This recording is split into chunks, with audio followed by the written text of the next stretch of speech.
আমাদের এই মানব সমাজে বা মানব জীবনে জীবন আছে। জীবন যখন আছে তার মৃত্যু ঘটবে, কিন্তু যতদিন আমাদের জীবন আছে আমাদের এই সমাজ, পরিবারজন সমাজের সাথে লড়াই করতে করতে একটা উপন্যাসে পরিণত হয়। উপন্যাস যেমন একটা অসমাপ্ত, যার কোনো শেষ নেই, ঠিক জীবনটাও ঠিক সেই রূপ ধারণ করে। উপন্যাসের পাতা উল্টাতে উল্টাতে যেরকম মনে হয় যে কোথায় গিয়ে শেষ হবে, ঠিক জীবনটা চলতে চলতেও মনে হয় যে আমার জীবনটা কোথায় শেষ হবে। উপন্যাসের কাহিনীগুলো একটা আলাদা ধরনের হয়, যার ভাষা নেই।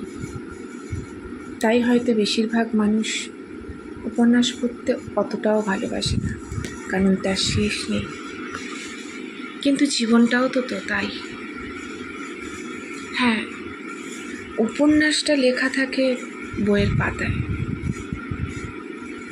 আর জীবনটা লেখা থাকে বিধাতার হাতে। সে যখন চাইবে তখন নেবে। বিধাতার চাওয়ার সময়টা আমরা কেউ জানি না, কখন কাকে ডাক দেবে সেটাও আমরা জানি না। সে লিখেছে। উপন্যাস লেখে বড় বড় লেখকেরা, আর আমাদের জীবন কাহিনী লেখে বিধাতা। তাই জীবনের পথে চলতে চলতে ক্লান্ত হয়ে পড়ে যে কবে এই জীবনের বিনাশ হবে, শেষ আসবে। প্রতিনিয়ত জীবন কাহিনী যেটা চলছে সকাল থেকে রাত পর্যন্ত, একটা জীবন যুদ্ধ, সেটা কোথায় গিয়ে থামবে, এর শেষ কোথায়?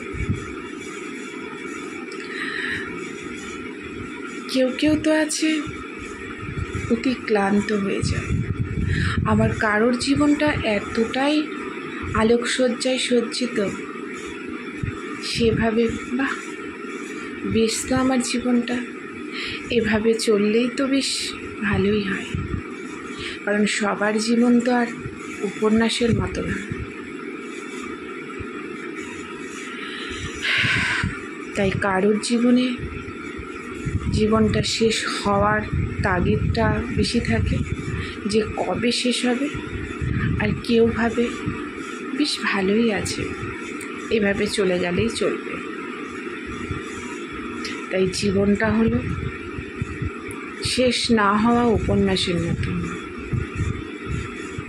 কখন বা কবে কোথায় শেষ হবে, উপন্যাসের লাস্ট পেজটা কোথায়, যেমন আজ পর্যন্ত আমরা খুঁজে পাইনি, জীবনটাও ঠিক তাই। কি বন্ধু, ঠিক তো? যদি ঠিক মনে হয়, যদি ভালো লাগে, অবশ্যই লাইক, কমেন্ট, শেয়ার করবে। কলমে দীপাপাল দত্তের সাথে কণ্ঠে দীপাপাল দত্ত।